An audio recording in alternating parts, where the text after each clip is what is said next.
साथियों, वंदे मातरम। चाय की चर्चा के इस नवीन अंक में आपका स्वागत है। साथियों, मैं हूं गंगा सिंह बलराज। साथियों, आज एक जिस मुद्दे पे हम बात करना चाहते हैं वो मुद्दा बहुत गंभीर भी है और इसको आप अंत तक देखिएगा इस वीडियो को, तो आपके समझ में पूरा प्रकरण आएगा। साथियों, जैसा कि हम लोग कहते हैं, क्योंकि मैं इसलिए पहले भूमिका बनाना चाहता हूँ, जैसे हम लोग कहते हैं कि भाई कहीं से सुना मैंने कि मोदी सरकार में ये हो गया, वो हो गया, ये नहीं कर रहे, वो नहीं कर रहे। लेकिन हमने प्रत्यक्ष देखा कि मोदी सरकार की, खैर ठीक है, कहीं कोई काम गलत है आप उसकी आलोचना कर सकते हैं, लेकिन अंधे नहीं होना है। अंधे का मतलब है कि ना तो किसी का भक्त होना है, अंधा भक्त लोकतंत्र में स्वीकार्य नहीं है। मैं आपको एक उदाहरण देता हूँ, छोटा सा उदाहरण है। जब हम गैस लेने आते थे, हम बताएं, गैस लेने आते थे तो उसमें हमारे 3 दिन पूरे खर्च होते थे, पूरे 3 दिन हमारे बर्बाद होते थे। कैसे? नंबर एक बात कि पहले वो बुकिंग कराओ, वहाँ लाइन पे लगो। तो नंबर 1 में आपसे बात कर रहा था, पहले आप बुकिंग की लाइन पर लगेंगे। आप घर से जाएंगे, बुकिंग लाइन पे लगेंगे, दोपहर में कब 10 बजे ऑफिस खुलेगा, 12-1 बजे तक भीड़ होगी, तो 2 बजे तक 3 बजे तक आपका नंबर आएगा। आपने बुकिंग करा ली, आपने उसके बाद में फिर दूसरा आपको सूचना लेनी है कि भाई ये नंबर कब तक आएगा, तो आप उसके लिए भी दूसरा दिन बर्बाद करेंगे। और तीसरा जो सबसे महत्वपूर्ण दिन है कि आपको साहब वो अपनी जो भी गाड़ी घोड़ा लेके आपको जाना है, और जहाँ पर प्राइवेट एजेंसी में जो गैस जहाँ पर आती है वहाँ पर तैयार रहना है। उसमें भी ये होता है कि साहब वो जो प्राइवेट लोग होते थे, हमने खुद झेला है, इसलिए आपसे बात करना चाहते हैं, आपको बताना चाहते हैं, आप लोगों ने भी झेला, वो बड़ी भारी बात है। प्राइवेट तो वो क्या करते थे कि उनकी तानाशाही इतनी थी कि वो जैसे कि स्वयं में उन्हीं की जो है गैस की, मतलब गैस वही चला रहे हो। एक तो व्यवहार उनका अटपटा रहता था, अभड़ दिल से भाषा का प्रयोग करते थे। उसमें भी क्या कहते थे, भाई 30 ही लोगों का आया साहब, या 40 ही सिलेंडर का होगा, बाकी जो लाइन पे लगे हुए जाओ जी घर जाओ, आप अगले दिन फिर आना आप। तो उसके बाद ये होता था अगले दिन आप फिर आना, तो अगले दिन फिर आपको दोबारा से लाइन पर लगना है। लाइन पर लगना है, पता चला कि गैस का सिलेंडर नहीं आया साहब, ट्रक आज जो है वहाँ भी हल्द्वानी पहुँचा है, अभी लालकुआं पहुँचा है, पता चला 2 बजे 3 बजे तक ट्रक आ रहा है। फिर आपको उसमें गैस में कब मिलेगी जाके गैस। उसमें जो प्राइवेट लोग आते थे उनकी जो 10-10 की गड्डियाँ लेके आते थे, मतलब 10-10 का मतलब है कि 10-10 की किताबें लेके आते थे, उनका पहले नंबर लगता था। तो ये प्रक्रिया से बचा। आज के संदर्भ में क्या है, आप देखो, मैं इसलिए कह रहा हूँ कि जनता खुद देखे ना, चाहे छोटी घटना है लेकिन महत्वपूर्ण घटना है, उसको आप भूलिए नहीं। आज की क्या है कि आप जाइए, अभी आप ऑनलाइन बुक करिए, अभी पता चले कि 2 घंटे में आपके घर पर गैस। कितनी सुविधा साहब, बताइए मुझे आप।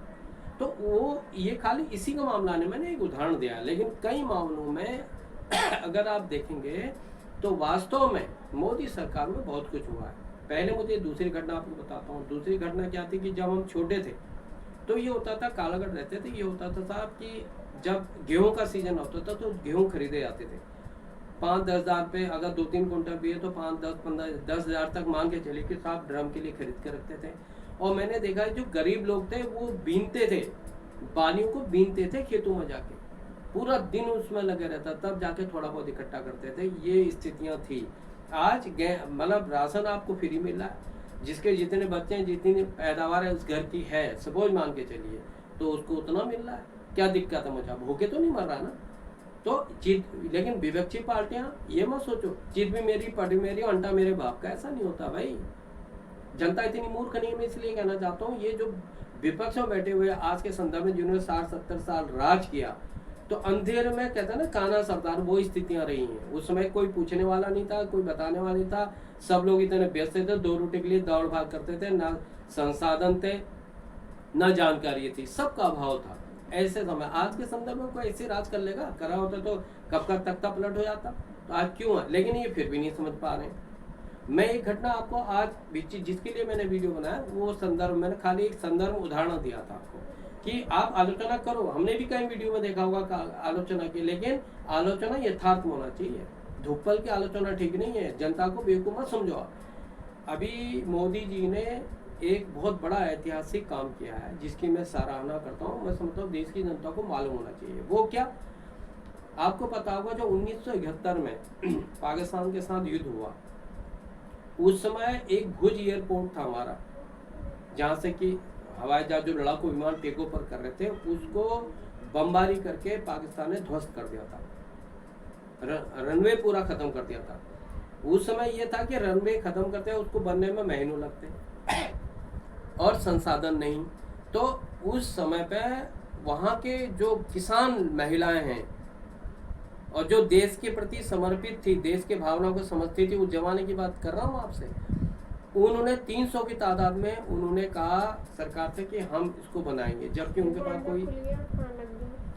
पास कोई मतलब ये आइडिया नहीं था, उनके पास कोई ऐसी टेक्नोलॉजी थी, लेकिन उन्होंने सरकार ने अनुमति 300 महिलाओं ने एयरपोर्ट जो है तुरंत सही कर दिया, अति शीघ्र सही कर दिया, जिससे कि भारत सरकार ने उस युद्ध को जीतने में, जब रनवे से हो गया तो सब कुछ सही हो गया, तो बहुत महत्वपूर्ण भूमिका निभाई। तो अभी उस वीरांगनाओं को जो मोदी जी ने अभी जाके पुरस्कृत किया, उसमें से मेरे ख्याल से काफ़ी, तो बहुत पहले की बात है 71 की, मेरे ख्याल से 15-20 रही होंगी, जहाँ तक मुझे पूरा संज्ञान में मेरे नहीं है। तो मोदी जी ने उनको वीरांगना का अवार्ड दिया।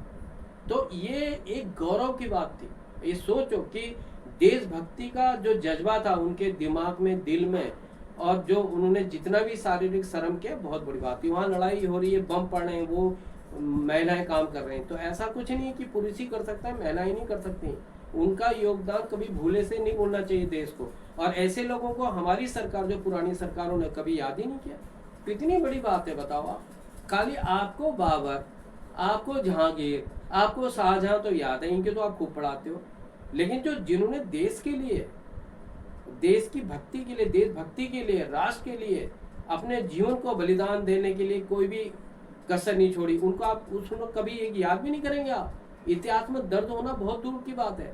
तो ऐसी सरकारों को क्या करना, आप बताइए मुझे। मैं किसी का भक्त नहीं हूँ, ना मुझे बीजेपी से मतलब, मुझे कांग्रेस से मतलब, सपा का तो नाम ही मत लो आप, क्योंकि सपा का नाम इसलिए मतलब मैं कहना चाहता हूँ क्योंकि मुलायम सिंह सरकार ने, उत्तराखंड की जनता कभी भूलेगी नहीं, भले ही वो वहाँ का मुखिया 10 शादी उत्तराखंड से कर ले, लेकिन जनता नहीं भूलने वाली है। उत्तराखंड की जनता को लोगों ने बेवकूफ नहीं है। उत्तराखंड की जनता पूर्ण साक्षर है उत्तराखंड के अंदर। जो मुजफ्फरनगर कांड, रामपुर तिराया कांड को भूल जाएगी क्या जनता? इसीलिए सपा का 0/0 है और सन्नाटा ही रहेगा। मैं इसलिए कहना चाहता हूँ, स्पष्ट कहना चाहता हूँ, क्योंकि जो भाई लोकतंत्र है, हमको कहने का अधिकार है, तो गलत बात है तो बताओ आप उसमें।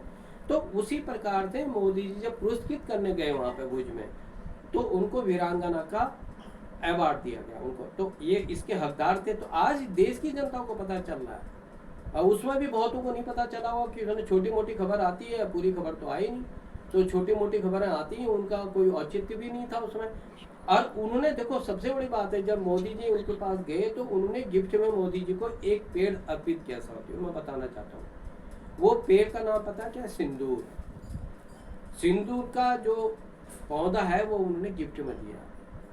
अब सिंदूर का मतलब आप समझ सकते हैं। उन्होंने अभी ऑपरेशन सिंदूर चलाया, नंबर 1 बात।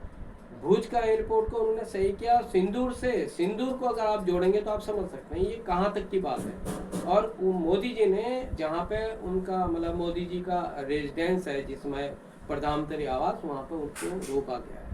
तो आप कितनी बड़ी बात है। देखिए, अब है तो छोटी बात, लेकिन महत्वपूर्ण बात है। आज उनको जो वास्तविक उनको सम्मान मिलना चाहिए था, मोदी सरकार ने दिया है। कितने सालों बाद दिया? लगभग मेरे ख्याल से 54 या 55 साल के बाद। तो पुरानी सरकारों ने क्या दिया, फिर क्या करा, किसी को याद किया? जिन्होंने वास्तविक तौर पे देश के लिए कुर्बानी दी है। देश भाई, कुर्बानी क्या मतलब आप बताओ? 300 महिलाएं, बम गिरने सभी मर सकते थे, लेकिन उन्होंने अपनी जान की परवाह ना करते हुए, वो पढ़ी लिखी महिलाएं नहीं थी इतनी, जिसे हम लोग कहते हैं साहब पढ़ा लिखा ही समाज, ऐसा कुछ नहीं है। उनके अंदर जज्बा था, उनके अंदर जुनून था कि वे देश के लिए समर्पित, अगर आज हमारी आवश्यकता हम करेंगे। तो ऐसे को तो प्रणाम करना चाहिए, नहीं करना चाहिए? पहले आप बताइए मेरे को। नहीं करना चाहिए तो आप बताइए मेरे को। तो देश की जनता को भी इस बात को पता, मतलब कहना मतलब है कि संज्ञान में लेने की बात है, और संज्ञान होना चाहिए, गौरवान्वित होना चाहिए अपने आप को।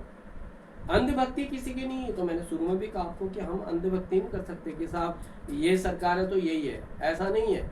कई मामलों में हमने इसी सरकार के किसी भी राज्य के मामले में तो क्रिटिसाइज भी की होगी। जो गलत काम है तो उसको कहेंगे हम, ये हमारा हक है। तो इसी के साथ मैं आज ये बताना चाहता था आपको कि ये जो कदम इसमें बीजेपी भाजपा सरकार के ये या एनडीए की सरकार ने उठाया, बहुत ही मतलब गौरवपूर्ण अवसर है साथियों। तो गौरवान्वित होना चाहिए, और आप भी गौरव महसूस करेंगे साथियों। इसी के साथ मैं आपका आज का वीडियो यहीं पे समाप्त करता हूँ साथियों। जय हिंद, जय भारत, भारत माता की जय, वंदे मातरम।